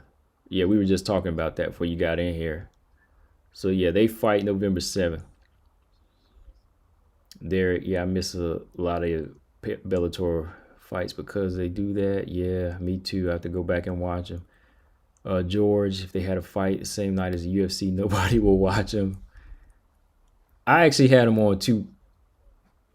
The other night when they had a card like that, I actually watched one on my laptop and one on my TV. So I had them both going. Cedric, is Caitlin Chikagan done? Man, I don't know, man. I really, it's really hard to say, man, because she holds that number one spot, but as of lately, when she comes in there, she comes up short big time. Valentina, or Andrade, she just don't come in there on her A game, man. Oh, Cedric, what's next for Michelle Waterson and Holly Holm? I don't know, but they will be on Family Feud tomorrow night. Michelle Waterson, Holly Holm, they're going to be on the UFC team versus the boxing team. So it's UFC versus boxing on Family Feud. I don't watch Family Feud, but that's what Michelle Waterson and Holly Holm posted on their Instagram. So yeah, that's the latest for them. They'll be on a game show tomorrow night. Caitlin's gonna start a family. Yeah, that's cool. Viviana Araujo. Oh man, who is she fighting? Somebody just told me. Right, but I still miss out a lot. Yeah, Mallory Martin. I haven't heard much about Mallory Martin yet. Hit that like and donate. Yeah, hit the like and donate to the Cash App, y'all. Tatiana Suarez. Tatiana just posted on Instagram, asking everybody who did her fans want to see her fight next. And I answered on there. I said Joanna or Weili. And Tatiana said she'd like to fight Joanna next. So I thought that was interesting.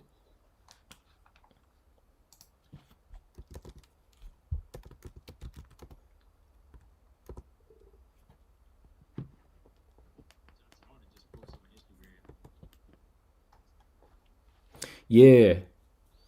Yeah, Marcus, thanks. I appreciate that. I was just about to, I had to almost had looked at, I forgot.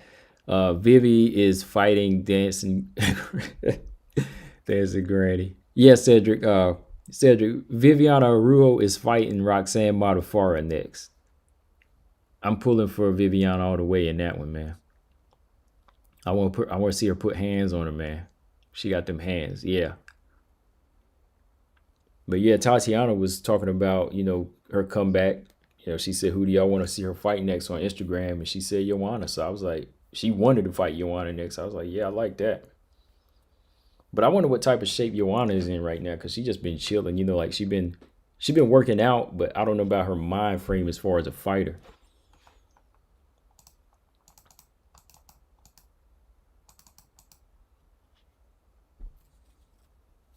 Amanda Lemos, who was her last fight? I think I picked against her in her last fight too. I had picked against her, man. Did I?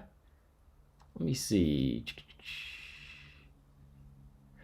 She was fighting the Japanese fighter, I think, Inoue. Yeah, she was fighting the Japanese fighter. I thought that girl was going to outstrike her, but yeah, she came in there with power, man. Yeah, Lemos, I'm not sure what else she's on, but she's definitely a strawweight, bro. She's definitely a good strawweight.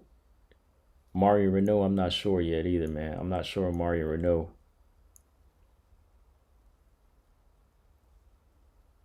Yeah, Cedric, no problem, man. No problem. Just make sure just make sure y'all subscribe. Come on through, man. Like I said, just need some new followers. I like talking this MMA talk with y'all.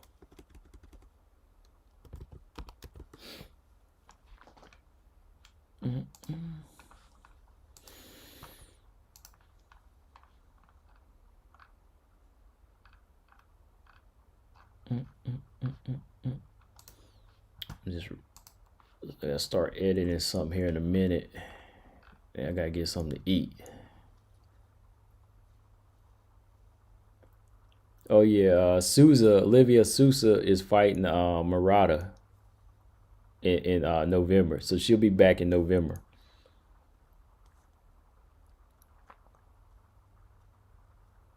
And yeah, Bruiser fighting Lemos. Yeah, Lemos.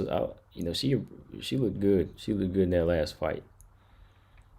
Yeah, Miranda Maverick. Yeah, she definitely looked good in that one.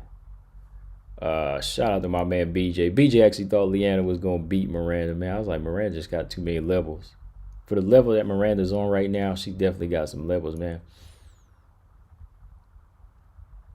Yeah, Cedric, I did an interview with Miranda. If you want to go back and check it out, it's on my channel. She's a pretty cool fighter. JJ's out of her prime. Definitely seen better days.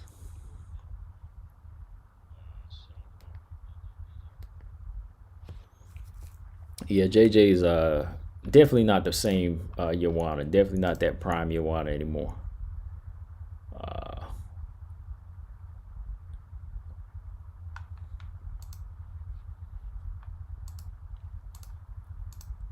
But yeah, what's her name? Livia Souza will be back November 14th.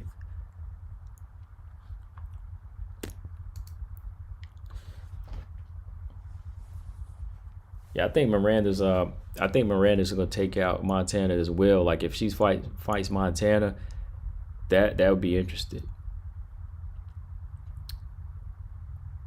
Yeah, Robert, definitely check out that interview, man. She's cool as hell, man. We chopped it up for like about 40.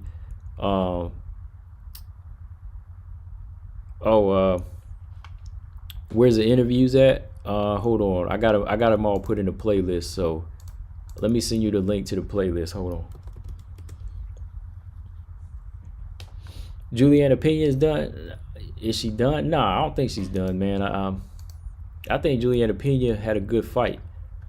I think she had a good fight against GDR. She just made a mistake. She did better on her feet than I thought she could do. You know, I really felt like she had some good moments in that fight. Her striking was good. Um, yeah, I just think that she just has to really work on, you know, not what's the word, like fighting off a heart, maybe fighting off a heart too much. But yeah, I don't think Juliana Pena is done though.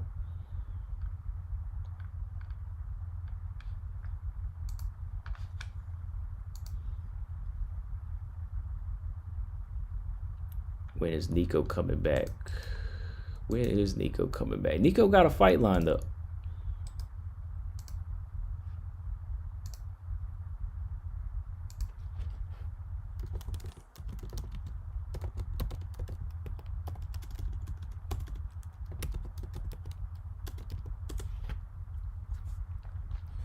Juliana just slipped up in that fight. Exactly. Yeah. Yeah. She just slipped up in that fight. Yeah.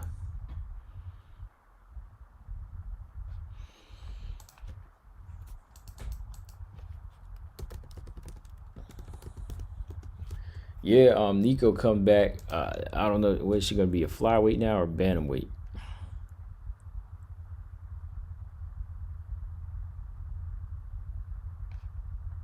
Yeah, because Nico, she tested positive earlier this year.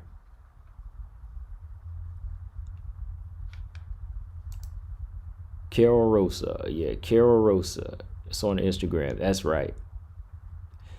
Marcus is on it. Appreciate that, man. Yeah, because I saw that. Yeah, I saw it like 2 days ago, man. It ain't sticking, man. I just been too busy. But appreciate that, Marcus. Yeah, Nico Montano is fighting Carol Rosa. The man I love. Women's UFC.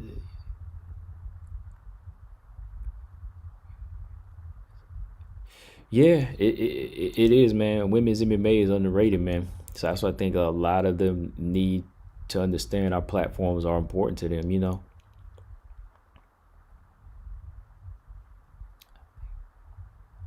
Actually, Marcus, I think it's 6 months, and she's a specialist. She'll be back in 3.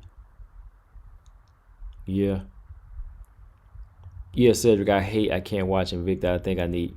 Yeah, yeah, you do, man. I got UFC Fight Pass. I mean, you missing out on good stuff if you can get that, man. You know, I ain't plugging for UFC Fight Pass, but I ain't doing the advertisement. But yeah, I like it because I get to watch LFA on there, and I get to go back and look at old UFC fights. So it's worth it, man. I think it was like $8. You know, Invicta cards. You know, Invicta cards are good too, man.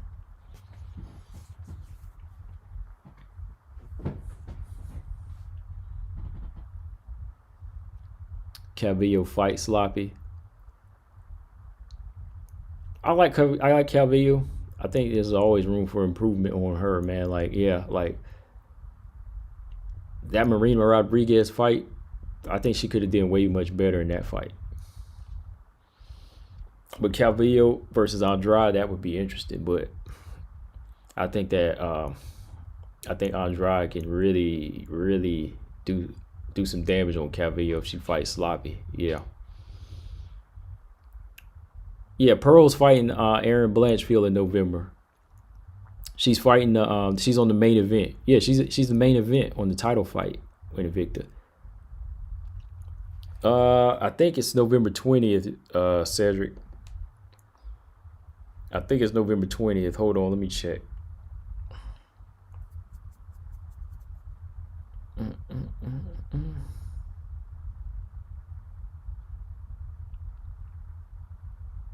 It's on a Thursday. I know that much. I think, yeah, because all these cards are mostly on Thursdays.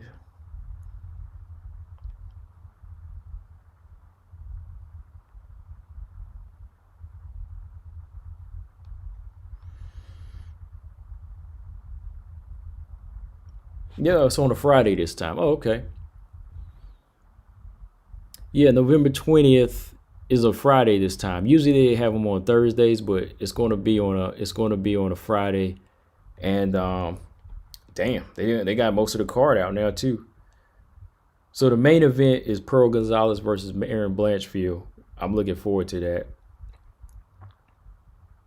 And then yeah, you got Emily Ducote versus Conejo Ruiz on that card. So yeah, that you got some good fights on there.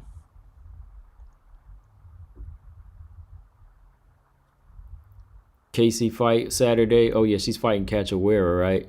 I got Casey in that fight.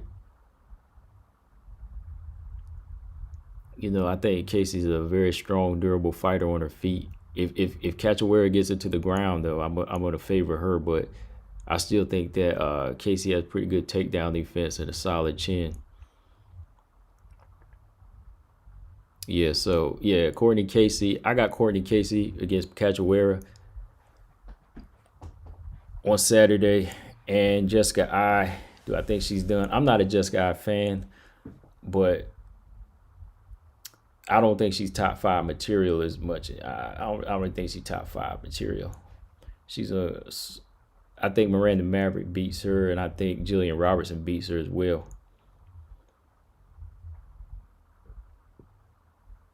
Cynthia Calvillo put hands on Jessica. She put hands on her.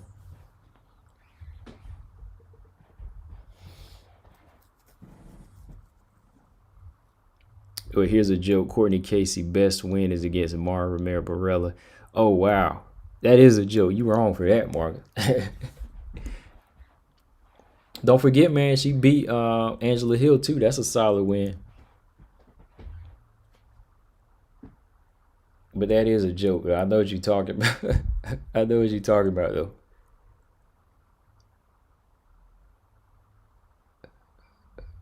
Cedric Valentine is a go over Nunes to me because Nunes doesn't dominate to me. I have to say Nunes is still over because she holds 2 wins over her. I mean, if they ever make like a third fight and she can correct that, then that would change. But I got Nunes over Valentine as a goat there. Very close though, because you know Valentina is very dominant in her division. Very dominant in her division.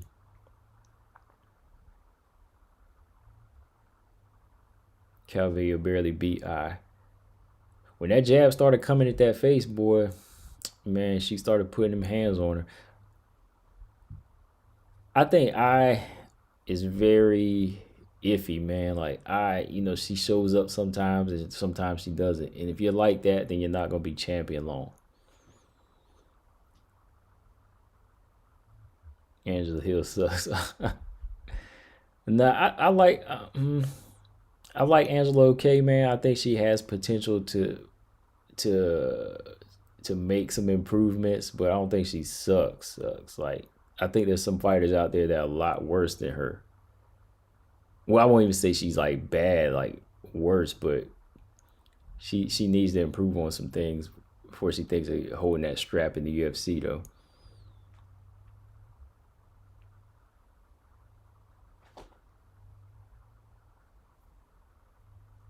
Mara is everyone's best win, George. Well, Mara is DLR's best win too. Damn. Well, they can't depend on her anymore because unfortunately she's gone, right? Well, maybe not unfortunately. Maybe she need to go. Nunes has very few moments. I'm not a huge fan. She couldn't even finish Spencer.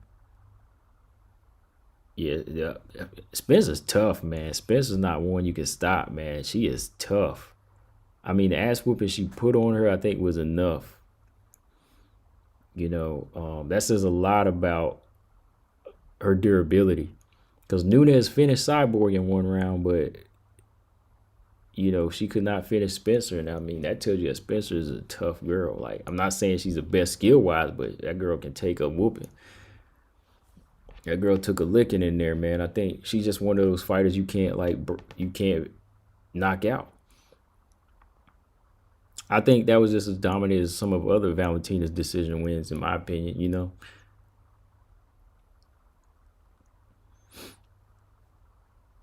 And I think for Nunes, you got to look at the division she's in too. Like, I think she has stopped a lot of people. Holly Holm, Misha Tate, Ronda Rousey, fighters like that.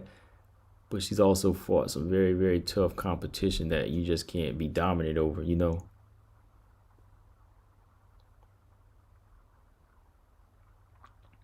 Spence needs someone to fight. Yeah. Yeah. She needs somebody, man. She just can't keep fighting Zara Ferrer Santos.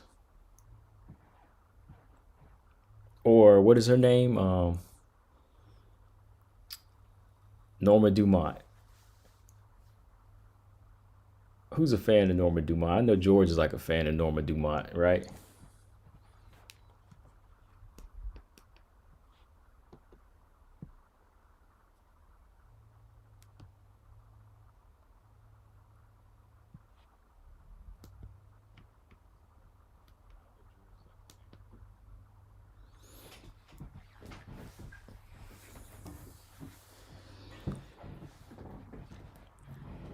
But yeah, it's been fun. I might get on here tomorrow after I post up a show. Uh, I'll probably post up a show tomorrow, like a pre-recorded thing. I'm gonna record podcast, and then I'll probably get back on here and live stream with y'all again. It's always fun. Um, is Pearl and Valerie Laredo good? Pearl's on the downside. I mean, I like Pearl, but I think that she's kind of at the crossroads with it right now. Valerie Laredo is too early to tell. She got hands, but it's still too early to tell.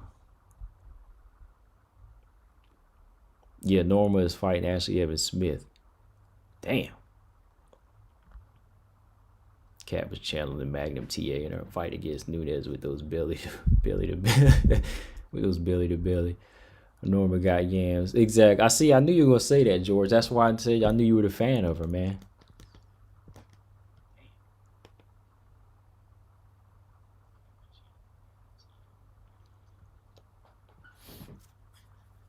But yeah, I'll probably be back on at the same time tomorrow. I'll probably be back on here around like 6. So yeah, y'all just come on back tomorrow. I think tomorrow the topic really will be let's talk tomorrow. We're gonna talk let's build the atom weight division. Let's build the atom weight division tomorrow.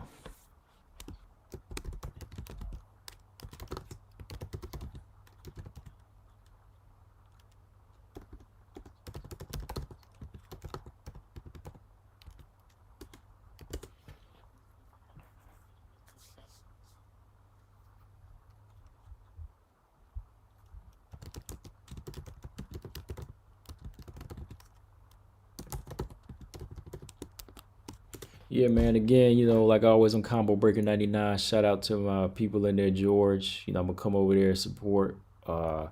Marcus Bell always support. Appreciate that. And Robert Henry, coach. Yeah. So yeah, thanks again for helping me out, help me grow. But yeah, I'll see y'all tomorrow. Like I said, I'll post my podcast episode tomorrow too as well. I'm out, y'all. I gotta go get something to eat. Later, peace.